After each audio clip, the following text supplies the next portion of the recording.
Dodi Sudrajat kaget jadi ahli waris asuransi Vanessa Angel, akui sampai menangis.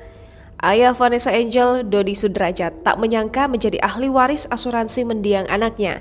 Ia mengaku baru mengetahui kabar tersebut dari kuasa hukum Vanessa Angel, Milano Lubis. Dodi baru mengetahui dirinya dan adik Vanessa Angel, Mayang, menjadi ahli waris setelah istri Bibi Adriansyah itu meninggal.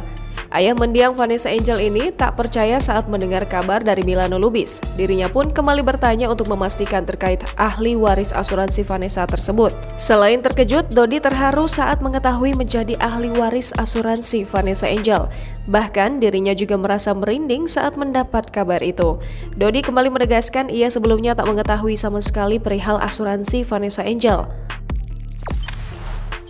Jangan lupa subscribe, share, komen, dan like ya.